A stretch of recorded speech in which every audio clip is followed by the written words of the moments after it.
Dr. Yuri Karsgaard, September 30th, 1960. Today is an auspicious day. The crystal and its corresponding structures beneath the atoll are secure.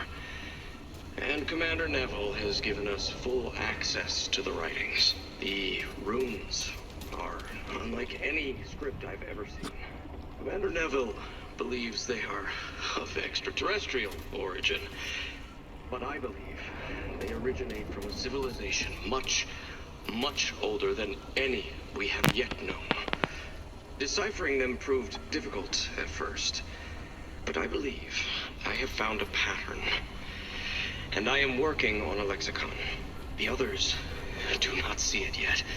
Some even claim I am making things up, but I see clear elements of logic in the runes. A story. I hope to know more in the coming months.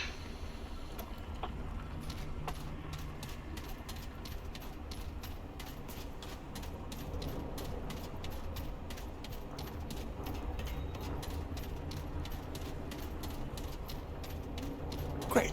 More bad news.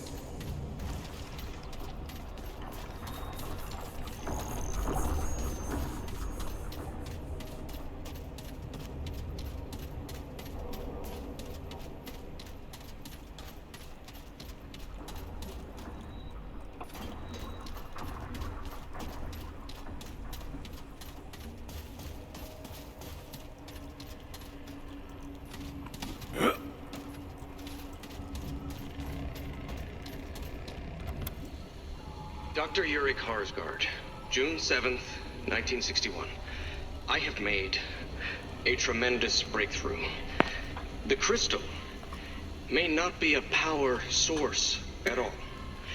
The author of the runes, the one who calls themselves Clawbone, calls it a world stone and suggests it may be used as a kind of viewing or even transportation device. I had originally thought the runes described Clawbone's countries, some prehistoric civilization on a distant continent, perhaps. But I have since come to understand that the author is not from our world at all. He or she may not even be human. The passage I've deciphered speaks of many different worlds, of pain and suffering and death, and most importantly, how Clawbone's people have evolved beyond it all and strive to share what they've learned. I believe we may be able to reach these other worlds, virtually at least, if not physically.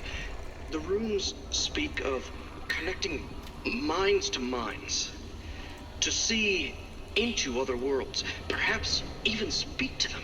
They may even hold the key to finding the world of Clawbone himself. It's a lot to take in. Some, like Captain Ford, are hesitant to believe it.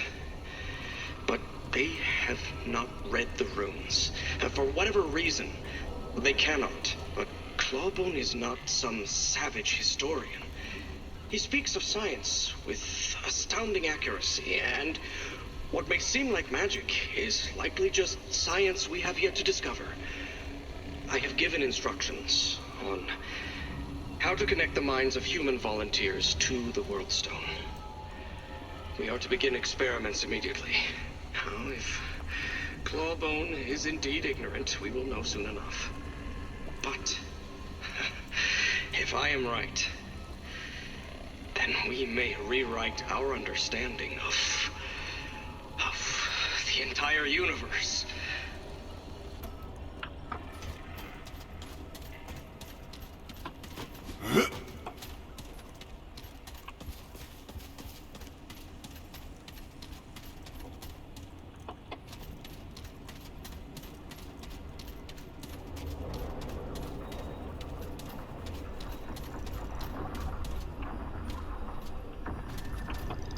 This isn't looking good.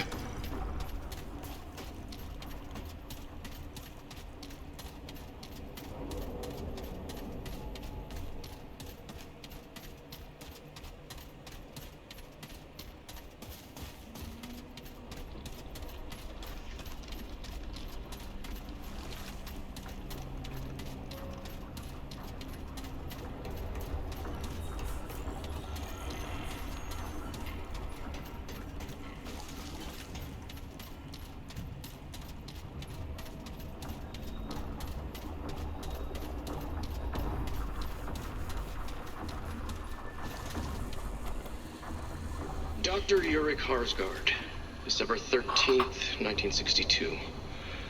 The early wards have experienced a number of setbacks. The Dreamer in Ward 2 was the center of a mass murder-suicide earlier this year, and Ward 3 is now nothing more than a burnt-out husk. These incidents seem to have stemmed from miscalculations with the Dreamers. Their minds could not handle the reality of what they experienced. Or so I suspect. There have been murmurings to shut down the wards, but Clawbone's writings warned such things might happen. There is no other way. If we are to save our world, to bind our minds with Clawbone himself, then these are the sacrifices that must be made. Everyone knows what is at stake here. To use a vernacular phrase, we will reach utopia or bust.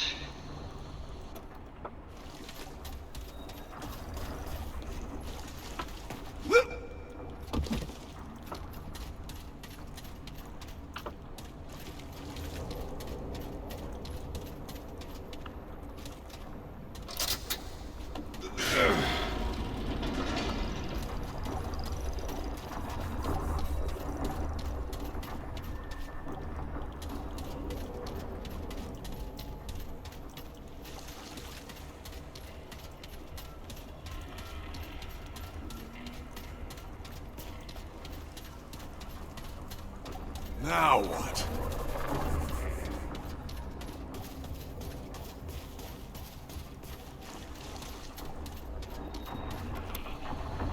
Dr. Yurik Harsgaard, April 10th, 1964. I am leaving for Ward 13. The experiments of Ward Prime have proven informative, but we are exploring more promising avenues in the other wards. Starting with Subject 2409. Dr. Itzaso says the Dreamer has successfully connected, the first of our Dreamers to do so, and his vitals are stable. Let us see what he sees. From Ward 13, I will also be able to visit the rooms more easily.